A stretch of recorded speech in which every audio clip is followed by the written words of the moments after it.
અહેમદાબાદ મિત્ર ન્યૂઝમાં આપનું સ્વાગત છે। આજના આધુનિક યુગમાં દિન અને દુનિયાવી સાથે શૈક્ષણિક ક્ષેત્રે વિદ્યાર્થીઓ નાસીપાસ થયા વગર આત્મનિર્ભર બની પોતાનું ભાવિ ઘડી સમાજનું શાળા સ્કૂલ કોલેજની સાથે દેશનું ગૌરવ બને તેવી આશાઓ સાથે મુસ્લિમ મતવા સમાજના તેજસ્વી તારલાઓનું સન્માન સમારોહ તારીખ 5/6/2025 ગુરુવારના રોજ રાત્રે 10 કલાકે થયું। મતવા સમાજ સહિત અન્ય સમાજના અગ્રણીઓ, આગેવાનો, શિક્ષકો, સરકારી કર્મચારીઓ, અતિથિ વિશેષ મહેમાન તરીકે ઉપસ્થિત રહ્યા। તેમણે વિદ્યાર્થીઓને પ્રોત્સાહિત કરી સન્માનિત કર્યા। આ કાર્યક્રમમાં ઉર્દુ, અરબી, ગુજરાતી, હિન્દી, અંગ્રેજી શબ્દનું જ્ઞાન પ્રાપ્ત તથા ધોરણ 8 થી ધોરણ 12 સુધીના વિદ્યાર્થીઓને પ્રોત્સાહિત કરવાના ભાગરૂપે તેજસ્વી વિદ્યાર્થી સન્માન સમારોહ સમાજ ચિંતકો દ્વારા કરવામાં આવ્યો હતો। આ સમગ્ર કાર્યક્રમ ઉર્દુ અરબી વિદ્યાલય મદ્રેસા મોરબી ખાતે રાખવામાં આવેલ હતો, જે કાર્યક્રમને સફળ બનાવવા માટે આયોજકોની મહેનતને પ્રોત્સાહિત કરવાના ભાગરૂપે અતિથિ વિશેષ મહેમાનો, શિક્ષકો, સરકારી કર્મચારીઓએ હાજરી આપી હતી। વિદ્યાર્થીઓના મંતવ્યો અને સારી ગુણવત્તાને બિરદાવી પ્રોત્સાહિત કર્યા હતા, જેમાં સમસ્ત મુસ્લિમ મતવા સમાજના ધોરણ 8 થી 12ના વિદ્યાર્થીઓએ ભાગ લીધો હતો। આ કાકડને સફળ બનાવવા માટે ઉર્દુ અરબી વિદ્યાલયના સંચાલિત રફીકભાઈ મુસાણી તેમજ ઇબ્રાહીમભાઈ જિંદાણી સહિત મતવા સમાજના આગેવાનો જુમાભાઈ ખિયાણી, કાદરભાઈ કારિયાણી, હરુણભાઈ જિંદાણી, ઇમરાનભાઈ બીજાણી, મુસ્તાકભાઈ લાખાણી સહિતના હાજર રહ્યા હતા। અતિથિ વિશેષ તરીકે વિવિધ મુસ્લિમ સમાજના અગ્રણીઓ, આગેવાનો હાજરી આપી હતી, જેમાં મુફ્તી વસીમ કુર રહેમાન બિલાલી, મસ્જિદ પેશ ઇમામ મિયાણા સમાજ અગ્રણી કરીમભાઈ જામ મિયાણા અગ્રણી, સલીમભાઈ મેર મહત્વ સમાજના પૂર્વ આગેવાન કાસમભાઈ જિંદાણી, ફારૂકભાઈ પટેલ, પોલીસ કર્મચારી સાદિકભાઈ બેલીમ, મહેબૂબભાઈ મેમણ દલવાણી, દાઉદભાઈ, શિક્ષક ઇરફાનભાઈ સેરસિયા, શિક્ષક મહેબૂબભાઈ મેમણ, ઇકબાલભાઈ અધામ, સૈયદ મોહમ્મદ બાપુ કાદરી, દાઉદભાઈ ફકીર, ઇમ્તિયાઝભાઈ જિંદાણી વગેરે મુસ્લિમ સમાજના અગ્રણીઓ, આગેવાનો, શિક્ષકો, સરકારી કર્મચારીઓ મોટી સંખ્યામાં વિદ્યાર્થીઓ સાથે વાલી હાજર રહી દિન દુનિયાવી શિક્ષણ પ્રાપ્ત કરતા તેજસ્વી તારલા વિદ્યાર્થીઓને ઉર્દુ અરબીમાં જ્ઞાન પ્રાપ્ત કરનાર મુસ્લિમ મતવા સમાજના તેજસ્વી તારલા ધોરણ 8 થી 12ના વિદ્યાર્થીઓને વિવિધ સમાજના અગ્રણીઓ હસ્તે શિલ્ડ સાથે સન્માનિત કરી પ્રોત્સાહિત કરવામાં આવ્યા હતા। આ કાર્યક્રમને સફળ બનાવવા માટે સર્વે સમાજ ચિંતકો, આયોજકો, મહેમાનોએ વિદ્યાર્થીઓને પ્રોત્સાહિત કરી કાર્યક્રમને સફળ બનાવ્યો હતો, જે તસવીરમાં દ્રશ્યમાન થાય છે। તસવીર રિપોર્ટ મોહસિન શેખ મોરબી, અહેમદાબાદ મિત્ર ન્યૂઝ રિપોર્ટ આરિફ દિવાન મોરબી। મોરબીમાં 16 વર્ષ થઈ ગયા મને, કદાચ એજ્યુકેશન લેવલ આ બીજો કે ત્રીજો પ્રોગ્રામ છે અને શોર્ટ ટાઈમમાં કોલ આવ્યો અને નસીબ સારા હું હાજર હતો અહીંયા। સૌથી પહેલી ખુશીની વાત છે કે આજે મને મતવા જમાત વિશે બહુ ડીપમાં ખ્યાલ નહોતો, આટલું બધું સરસ આયોજન છે। હાજી સાહેબને આજ પ્રથમવાર જોઉં છું। એક એજ્યુકેશન માટે થઈ અને આટલી બધી મહેનત કરવી, પોતાના પરિવાર માટે તો સૌ કરે છે, સમાજ માટે કોણ કરી શકે છે એ બહુ ઓછા હોય છે। સૌથી પહેલાં મારી ઓળખાણ આપી દઉં, હું ફારૂકભાઈ, અહીંયા મોરબી એસઓજીમાં છું, આસિસ્ટન્ટ સબ ઇન્સ્પેક્ટર। આજનો દિવસ ખુશનસીબ છે। ગઈ 5/6/24ના રોજ મારું પ્લેન સરકારે દો આલમની બારગાહમાં રવાના થઈ ગયું હતું, હું હજ કરીને આવી ગયો।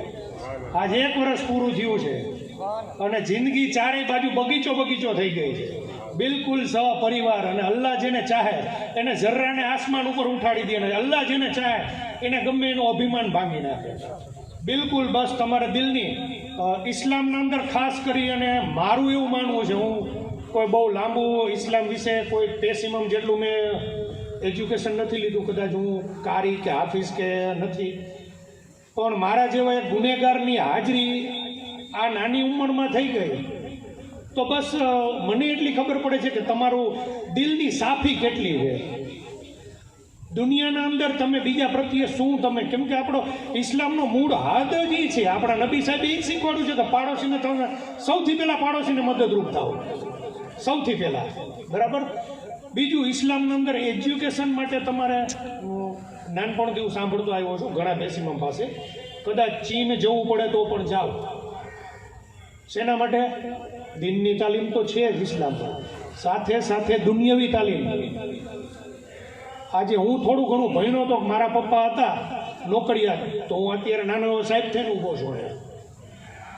આપણી મોટી મુશ્કેલી એ છે કે હાજર છે સરકારી નોકરિયાત કેટલા, ઊંચી આંગળી કરો, કુલ કેટલા? અચ્છા, 2 તો સાહેબ રિટાયર રહી છે, એક સાહેબ છે શિક્ષક, હું એમને ઓળખું છું. આપણા માટે પાછળ છે, સારું છે. આપણા માટે થોડુંક વિચારવાનો અત્યારે સમય છે. માનસિકતામાંથી બહાર આવો અને અબ્દુલ અને રહીમ પંચરવાળો ન હોય, અબ્દુલ અને રહીમ પંચરવાળો ન હોય, રિક્ષા ન હાંકતો હોય, એ અબ્દુલ કલામ સુધી પહોંચી શકે છે. આટલું યાદ રાખવાનું છે. આ મોરબી જિલ્લાના અંદર 2018માં રાષ્ટ્રપતિ એવોર્ડ માટે જ્યારે 12 નામ જાય છે, એની અંદર એક નામ મારું હતું. 12માંથી હું એક સિલેક્ટ થયો. આ ઇસ્લામને, આ મુસ્લિમ સમાજને કદાચ અડધાને તો હજી ખબર નથી કે રાષ્ટ્રપતિ એવોર્ડ શું કહેવાય. જ્યારે ગુજરાત રાજ્યના મુખ્યમંત્રી, 125 IPS, ગૃહમંત્રીની હાજરીમાં, તમારા ફેમિલીને હાજરીમાં તમને જ્યારે મેડલ લગાડે ને અને નામ બોલે સ્પીકર ઉપર કે મોરબી જિલ્લાના ફારૂકભાઈ, હું ઈચ્છું છું કે મોરબી જિલ્લાના બીજા અબ્દુલ, રહીમ, ગફાર, બીજા 10 જણાને આવા એવોર્ડ મળવા જોઈએ. શું કામ ન મળે? શું કામ ન મળે?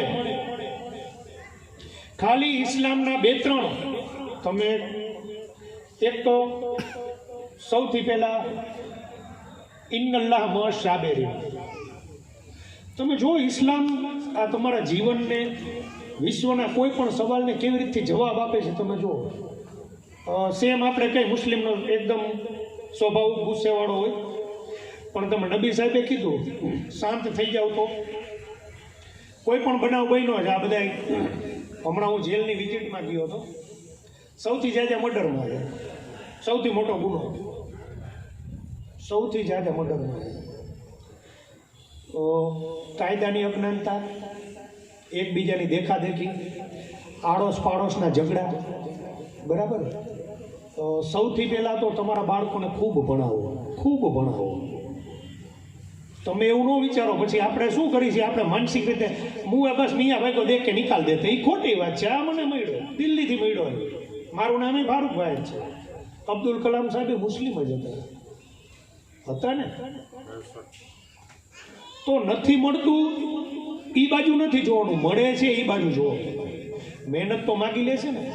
શિક્ષિત બેરોજગારીની સંખ્યા જાજી છે. આપણી 13%ની વસ્તી, 87% બીજા છે. તો એ બધાને બેરોજગારી તો નડે જ છે ને, કે તમને એકને જ નડે છે? આપણા મૂળ ધંધા સાયકલ, રિપેરિંગ, પંચર. સૌથી પહેલાં બસ આપણા બચ્ચે CNG રિક્ષા લે દી, આપણે આ બાજકો જાણા. એમાંથી બહાર આવો.